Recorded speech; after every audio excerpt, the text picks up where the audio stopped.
Louis C.K. That was a hell of a thing. It's been a year since Louis C.K. Was dethroned as kind of like the king of stand up comedy. I know people like to argue that would be Kevin Hart, but I disagree. Kevin Hart's really not that funny. He can scream really loud, which is entertaining, but as far as other things go, nah, not so much really. But it says here that Louis C.K. says he lost $35 million in an hour over the sexual misconduct report. A person with knowledge of the comedian's pre-scandal earnings tell the Wrap that the figures is probably not a joke nor an exaggeration. Well, yeah, I mean, Louis C.K. was, I don't want to say the top of his game, but he was definitely riding high, and then it just took him out of the kneecaps, dropped him down once those allegations came out, and then he admitted to, well, masturbating in front of women, so that was, creepy. Anyway, Louis C.K. is back to performing stand-up comedy, and the former FX star is now addressing while on stage the elephant that exists in every room he enters. C.K., who last year admitted to masturbating in front of, or asking to masturbate in front of multiple women, performed earlier this month at the West Side Comedy Club, Carolyn's in the Comedy Cellar, according to the news comedy website Laugh Spin.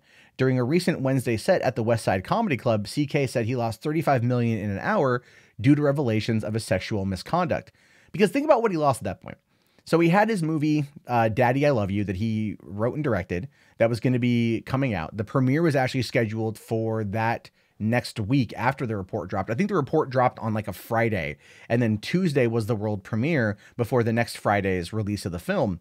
And then when it came out, The Orchard, which was the distribution company, they pulled the premiere, and then they pulled the movie from theaters indefinitely.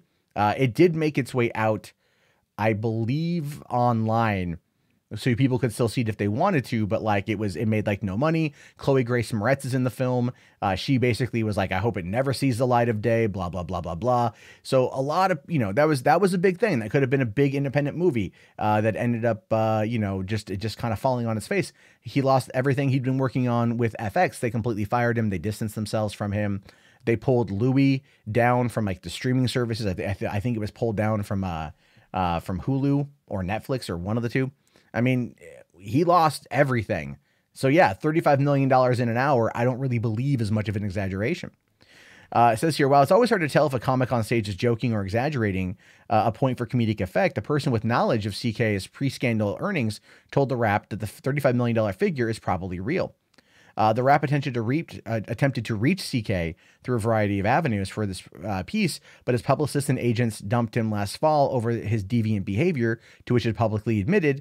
His last known attorney did not immediately respond to a request for comment on the story. We also tried to contact CK through his website's bookings email, but did not immediately receive a response.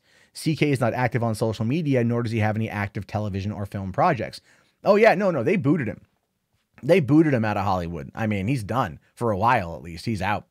This is him coming back. He's going to go back to his roots, which is stand-ups, and he's got enough money to live. It's not like CK is in any way like hurting for cash, right? But yeah, they can't, he's not active on social media anymore.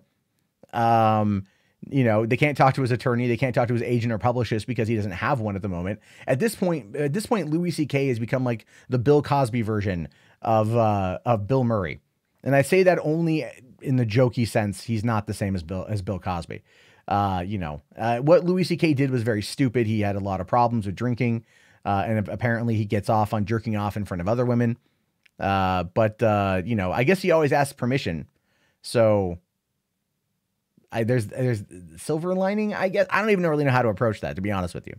It says here, though he did not address his sexual misconduct scandal earlier in the week at Carolyn's, CK opened a particular set by saying, "Good to be here, even though some of you might not like me." Days later at the West Side Comedy Club, host Anne-Marie Castillo said CK opened with, "It's been a weird year," and that he kept saying he's been to hell and back, according to Laugh Spin. It's like he didn't even skip a beat with the year he had, Castillo recalled. He was so genuine and reflected on how weird this year was. Tried out some new dark and dirty material. Sounds to me like he's owning up, acknowledging, and trying to figure it out. And that is really, I mean, to be fair, isn't that all you can ask of anyone in regards to like screw ups? And I'm talking about that from personal experience, right? All you can do is own up to mistakes you've made, promise not to do them again, and grow from the experience. I mean, Louis C.K., he had a supreme fall from grace. He did. He had a real big fall from grace. And a lot of people were happy to see him go. And then when he came back recently and he started going to comedy clubs again, People were upset with him, and he's acknowledged that. He's owning up to that fact, and he's still trying to move ahead, because at the end of the day, that's really all you can do, right? When when bad things happen and you make mistakes, and let's be realistic, CK made mistakes. All you can do is acknowledge what you've done, apologize for what you've done, never do it the hell again, right? I mean, if he's gonna masturbate in front of anyone, get a mannequin, get a $6,000 real doll, put it in a side room, right, and go like and then just put her in a new wig each time, so it's like a different woman, you know, and then go do it there. If that's your fetish, make that your fetish, but at least that's in the privacy of your own home, and it's only weird to anyone who might find out about it, but no one's going to sit there and accuse you of pulling out, whacking it, finishing on your stomach while they watch, and then laughing and then them leaving. Because that's what happened in Denver, I think back in 2004 or something. So there's that. But really it's all about just, you know, getting back on the horse and putting your life back together, right? That's all you can do. But there's always going to be people out there that want to see him fall. And there's always going to be people out there that are always going to try to argue for it for no other purpose than, you know, honestly, I can't tell you what this purpose, I don't know what their reasoning is. But you know what? I may not have had the empathy I have for Louis C.K. If I didn't go through what I went through because of my own mistakes, right?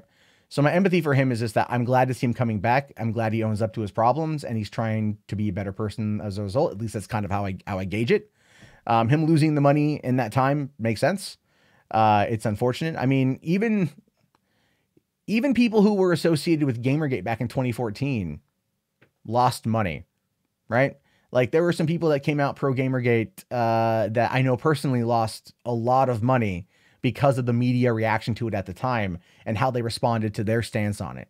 So unfortunately, the cancel culture that we live in, the call out culture that we live in is not anything new. And it's been around for quite some time and it doesn't seem to be going away anytime soon.